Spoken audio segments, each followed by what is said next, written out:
Si hay un asunto clásico en la temática de los programas de misterio, ese sin lugar a dudas es la Ouija.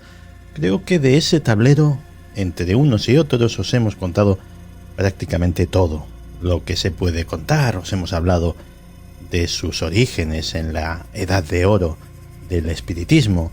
Os hemos hablado de cómo se convirtió en algo tremendamente popular y os hemos contado una serie de sucesos extraños que han ido ocurriendo desde entonces relacionados con ese tablero. Y siempre que hablamos de esto, terminamos con una advertencia: no juguéis.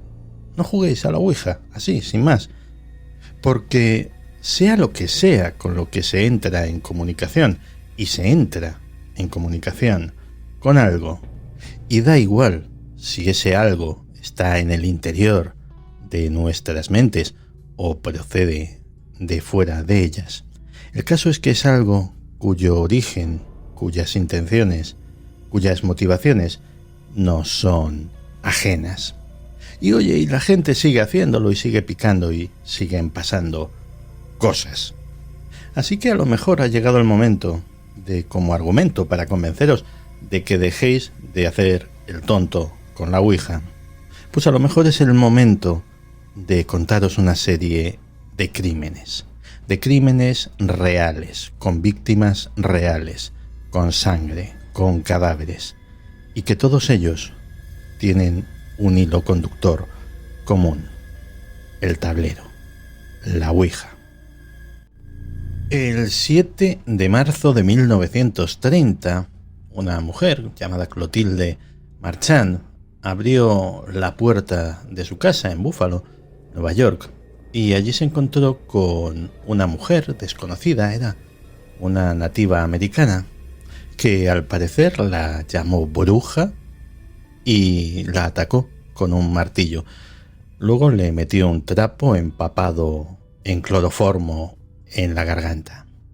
Por la descripción de los testigos que vieron a la asesina huir del lugar, el marido de la víctima, Henry Marchand, que era escultor, tuvo claro de quién se trataba. Era Lila Jimerson. Al poco tiempo la policía la detuvo a ella y a una mujer de 66 años llamada Nancy Bowen, que por cierto terminó siendo la auténtica asesina.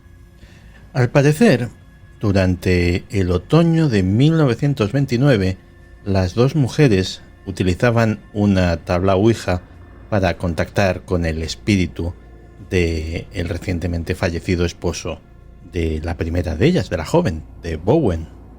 La tabla les dijo que le había asesinado una mujer llamada Clotilde y dio claramente su dirección y su descripción. Al poco tiempo, la mayor, Bowen, comenzó a recibir una serie de misteriosas cartas de anónimos firmados por una tal señora Dooley, que le decían que en realidad Clotilde Marchand era una bruja y que ahora que ella conocía su secreto sería su próxima víctima. Y al final, poco a poco, la buena señora fue perdiendo la cabeza entre la Ouija y los anónimos, y la cosa terminó, como hemos visto, con un martillo y un trapo empapado en cloroformo. Pero hay algo más. Resulta que todo esto fue urdido por la joven Lila Jimerson, la modelo del escultor, que se había encaprichado de él y había trazado un plan para que su esposa finalmente terminase asesinada, y no por ella, sino por la crédula señora Bowen, que poco a poco fue volviéndose loca gracias a la Ouija y a unas oportunas cartas anónimas. El potencial de la Ouija para enloquecer a la gente y hacerle cometer actos que no hubiesen cometido en la vida es ilimitado, porque claro, ¿qué puedes hacer si resulta que es Dios mismo el que te habla a través de la tabla Ouija y te informa que tu yerno es un ser malvado poseído por un espíritu demoníaco y que tiene que ser asesinado? Pues eso es lo que le sucedió a una apacible abuela de Oklahoma en el año 2001. Se llamaba Carol Sue Elbacker. Y tras recibir tan contundente mensaje por parte de la divinidad, sin pensárselo dos veces, agarró un cuchillo y apuñaló a su yerno mientras dormía. Al parecer, la escena fue horrorosa porque no fue una muerte rápida y la víctima pidió ayuda, desangrándose hasta morir. Y las dos mujeres, su esposa y su suegra, simplemente le miraron mientras la vida escapaba de su cuerpo. Pero ahí no acabó la cosa. La noche era joven y a la abuela le quedaban muchas cosas por hacer, así que cogió a su hija, cogió a su nieta de 10 años y las montó en el coche con rumbo desconocido. Bueno, en realidad desconocido para las demás, porque ella sí sabía cuál era su rumbo, y su rumbo era el otro mundo. Cogió velocidad e intentó suicidarse junto con el resto de los ocupantes del vehículo, estrellándose contra una señal de tráfico. Pero el accidente salió mal, salió bien, según se mire, y todo el mundo resultó ileso. Tan solo la conductora terminó rompiéndose los dos tobillos. Aún así, con los tobillos rotos, intentó arrojar a su nieta al tráfico porque decía que había heredado la maldad de su padre. Afortunadamente, la chiquilla consiguió esquivar a los coches. Lo más asombroso de todo este caso es el historial de la señora Elbacker, porque resulta que ese historial simplemente no existía. Había sido una ciudadana modelo, no tenía ningún tipo de antecedente policial, no tenía antecedentes de problemas mentales, no tomaba drogas, no bebía alcohol, nunca había habido el menor problema en su casa, nunca, hasta que un buen día el tablero de la Ouija entró a formar parte de su vida. En este tipo de casos concurren dos misterios. Uno es, ¿qué es eso que se manifiesta a través del tablero y de tarde en tarde reclama la sangre y la vida de un ser humano? Y otro misterio no menor es cómo eso, sea lo que sea, consigue tener la influencia, la autoridad suficiente sobre las personas que operan el tablero como para ser obedecido.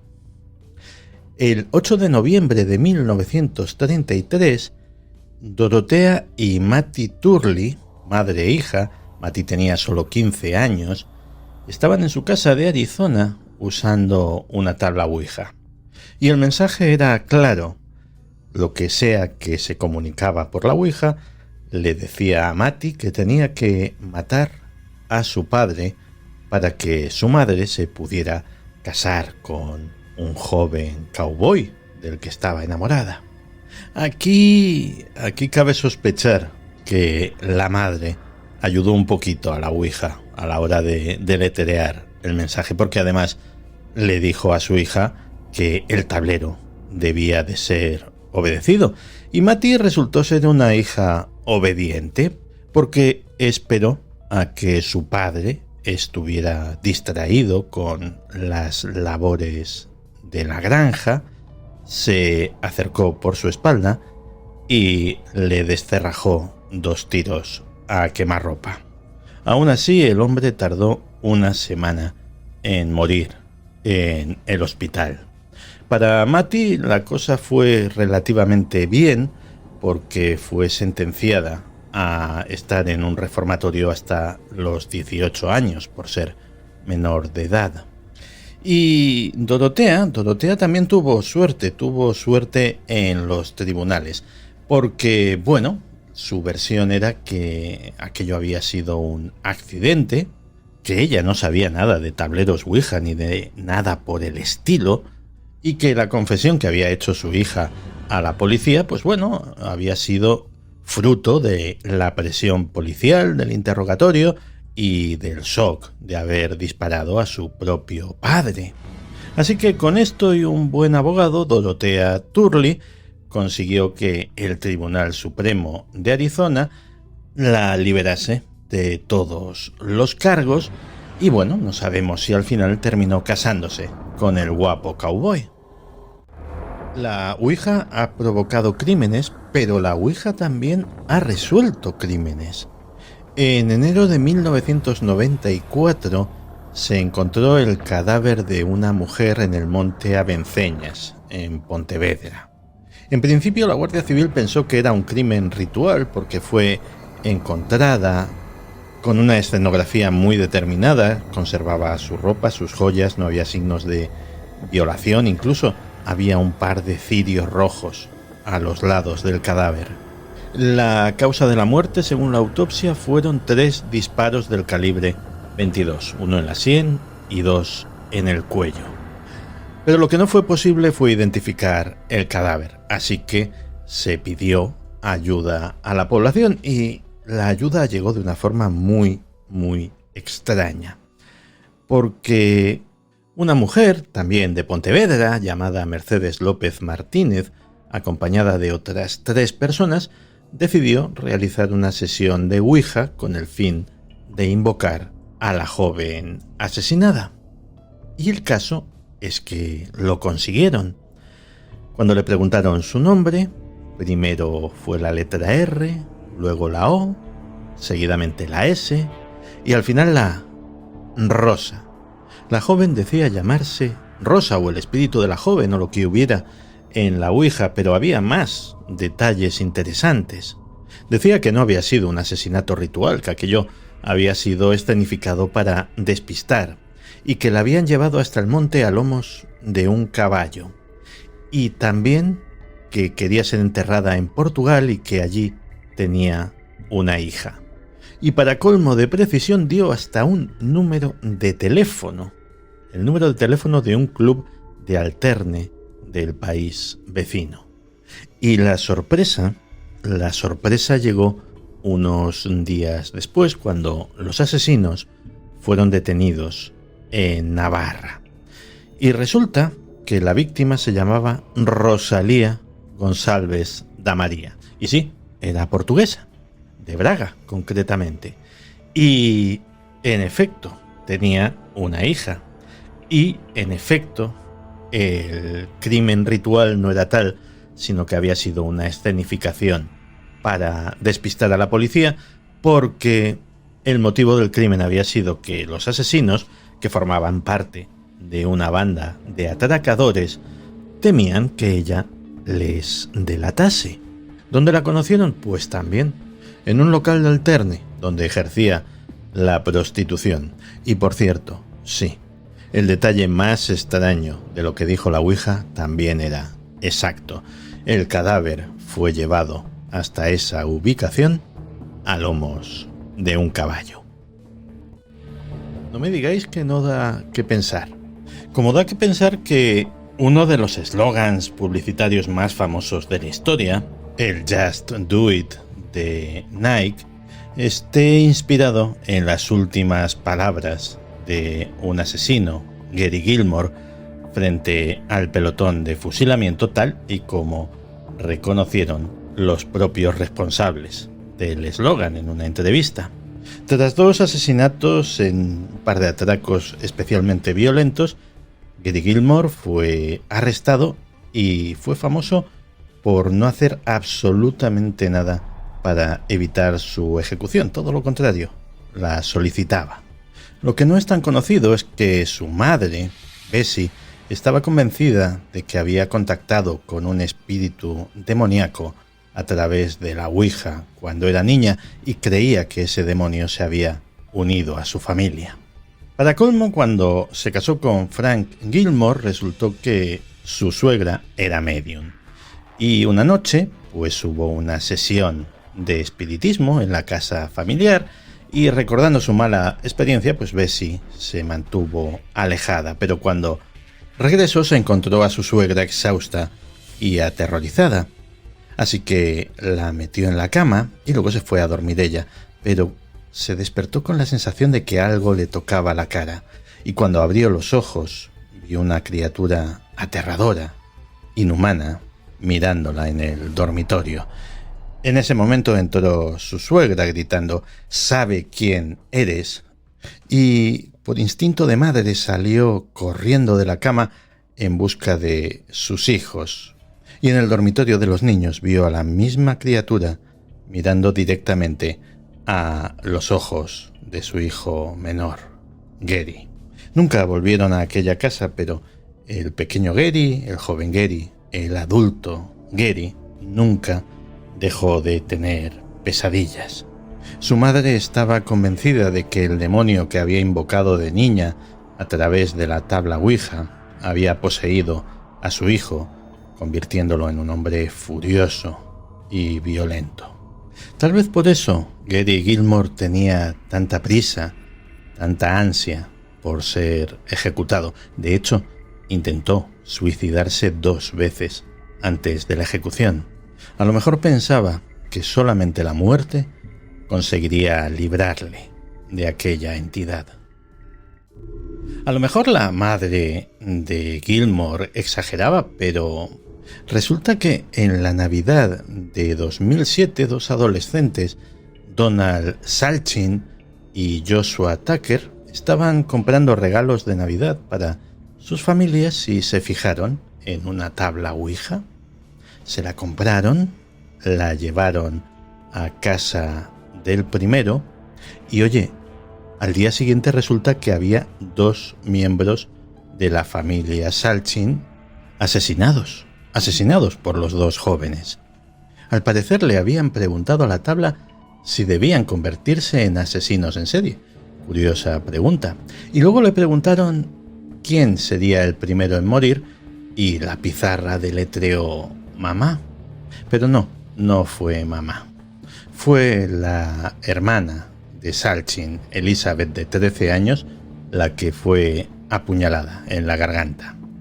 Luego los 2 adolescentes escondieron el cuerpo e intentaron limpiar la sangre, y cuando llegó la madre, pues también la atacaron. Fue un ataque feroz. La madre consiguió zafarse de los jóvenes y llamar a la policía, pero esta no llegó a tiempo.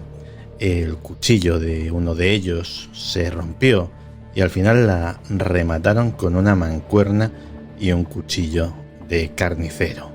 Tengo delante de mí las fotografías de los 2 jóvenes en el juicio, con sus caras de no haber roto un plato en la vida. Cuesta imaginárselos aquella noche, cubiertos de sangre de la cabeza a los pies, tal y como los encontró la policía. Tucker fue declarado autor material de los hechos y condenado a 40 años de cárcel. Salchin, como cómplice, tan solo recibió una condena de 9 años y medio, y el jurado no tuvo para nada en cuenta las afirmaciones de ambos de haber sido poseídos por el diablo a través de la Ouija. Pero no siempre son los asesinos los que utilizan el tablero. Jennifer Lynn Springman era una adolescente de 14 años que en 1972 vivía en el estado de Illinois, y una amiga le preguntó si quería jugar a la Ouija. Y no tuvo otra ocurrencia que aceptar y, al hacer contacto, preguntar la edad a la que moriría. Y el puntero de la Ouija se movió y marcó los números 1 y 8. Y luego deletreó asesinada. Y luego deletreó estrangulada. Y seguro que no necesitáis que os lo cuente porque ya os lo estáis imaginando. En octubre de 1976, con 18 años, Jennifer salió de casa para reunirse con unos amigos en una cafetería, pero jamás llegó allí. 2 días después, encontraron su cadáver estrangulado dentro de una bolsa de basura y jamás encontraron al asesino. Todo el mundo de todas las clases sociales han sucumbido al encanto, al embrujo de la Ouija, incluidos políticos en momentos muy dramáticos de la historia de sus países, como sucedió en Italia con el mítico y tristemente célebre, porque acabó con la muerte de la víctima, secuestro de Aldo Moro. ¿Os imagináis que un grupo de importantes políticos, incluido por ejemplo Romano Prodi, sin ir más lejos, en un piso en Bolonia se dedicasen a hacer una sesión de Ouija a ver si conseguían encontrar al secuestrado? Pues lo hicieron. En principio fue una ocurrencia, un pasatiempo bastante morboso, un pasatiempo del que no hubiésemos sabido absolutamente nada si no hubiese quedado reflejado en las actas de la comisión de investigación del Parlamento italiano que sacó en su día a la luz nuestro compañero Juan José Sánchez Oro. De hecho, ni siquiera había Ouija, era un platito de café con unas letras en una hoja de papel, pero aún así resulta que terminaron dando con una posible localización de el secuestrado. Al menos eso es lo que les dijo la Ouija. Gradoli, un nombre de localidad. Y como estaban desesperados, al final pues consiguieron que las autoridades registrasen esa localidad, hicieran una redada y controles, y no encontraron absolutamente nada.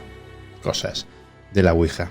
Cosas de la Ouija, de no ser porque finalmente se acabó descubriendo que el lugar donde tenían su cuartel general, su piso franco, los terroristas que perpetraron el secuestro y asesinato, sí que estaba en Gradoli, pero no en la ciudad de Gradoli, sino en la calle Gradoli de Roma.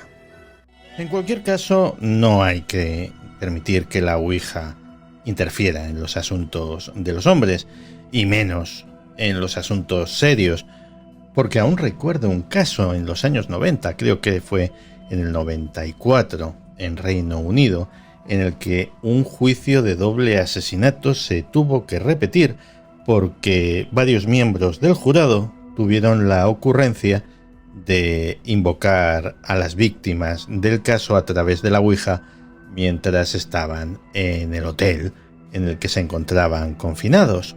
El abogado de la defensa se terminó enterando y el resultado fue el previsible: juicio nulo, porque no vamos a dejar que la Ouija intervenga en los tribunales, ya sería demasiado.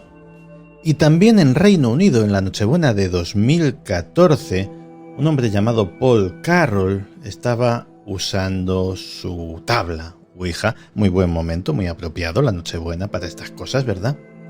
Y según él, intentando en Nochebuena, vaya usted a saber por qué razón, contactar con los muertos, resulta que un espíritu maligno entró en el cuerpo de su perra, Molly. ¿Y cómo pasó el resto de la Nochebuena este caballero? Pues ahogando al animal y desmembrando su cuerpo, y luego tirándolo por una alcantarilla. Con lo bonito que es poner el árbol y cantar villancicos, pues mira lo que hace la gente. El cuerpo fue finalmente descubierto porque, había obstruido la propia alcantarilla, y Carroll fue denunciado a la policía pues por crueldad con los animales. Pero no creáis que la historia se acaba ahí. Justo una semana después, la esposa de Carroll, Margaret, y su hijastra, Caterina, estaban usando la misma Ouija, que hay gente que no escarmienta, y lo que sea les dijo que iban a morir. Así que al día siguiente, madre e hija se tomaron una sobredosis de medicamentos y luego incendiaron la casa en un aparente intento de suicidio. Ambas mujeres fueron hospitalizadas y sobrevivieron, y afortunadamente nadie más resultó herido a pesar de que había bombonas de gas en la casa. Afortunadamente la cosa se quedó ahí. La casa de unos vecinos resultó afectada, pero a la pareja la broma les salió bastante cara: 4 años de prisión por incendiarios. Un montón de sucesos violentos y extraños ocurridos en la misma casa, la misma familia, en el plazo de apenas una semana, y cuyo único eje conductor es precisamente la Ouija. Es llamativa la inconsciencia con la que mucha gente se acerca a algo que puede ser sumamente peligroso, y no estoy haciendo alarmismo barato ni nada por el estilo. A lo mejor es que, como resulta que lo comercializa la misma compañía que hace el Monopoly y Mi Pequeño Pony y esas cosas, pues nos parece algo inofensivo, pero no lo es. Aunque no creas que exista lo sobrenatural, aunque no creas que sea de ninguna utilidad para comunicar con los muertos, con los espíritus, con los demonios, con el más allá o con quien quiera que sea, a pesar de eso, ha habido incontables casos de personas que se han obsesionado con el tablero, que se han obsesionado en utilizarlo más y más y más para pedirle consejo, para incluso guiar sus vidas, o que se han obsesionado con que su vida no era ya la misma después de utilizar el tablero, como si algo hubiese escapado de aquellas letras y les estuviera siguiendo a todos lados, les acosase. E insisto, me da igual si todo son alucinaciones, obsesiones, juegos de la mente, sugestiones, me da exactamente igual, porque el sufrimiento que producen, ese sí que es real. La Ouija en el fondo termina siendo un bonito símbolo de lo que son nuestros tiempos, porque antaño, en épocas remotas y puede que más civilizadas, el contactar con los muertos, con el más allá, con lo desconocido, con el inframundo, era cosa de druidas, de chamanes, de magos, de hechiceros, de gente que dedicaba toda una vida a prepararse para ese menester. Y ahora no, ahora queremos hablar con los muertos todos, ¿verdad?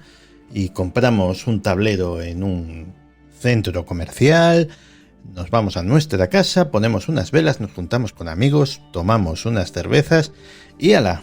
A ver qué pasa. Y a veces lo que pasa no es agradable. Ni es agradable, ni las personas a las que les pasa están preparadas psicológicamente para bregar con ello. ¿Y qué te esperabas? Si no quieres polvo, no vayas a la era. Así que no, este tipo de advertencias que os hacemos en estos programas no es por ponernos interesantes, ni estupendos, ni por cargar las tintas, ni por hacer sensacionalismo, ni por nada de eso. Es una advertencia sincera. No juguéis a la Ouija. Punto. Es una advertencia del mismo calibre de no conduzcáis borrachos, no juguéis a la ruleta rusa, no metáis los dedos en los enchufes. Pero oye, que cada uno haga lo que quiera. Pero eso sí, luego no digáis que no estabais avisados.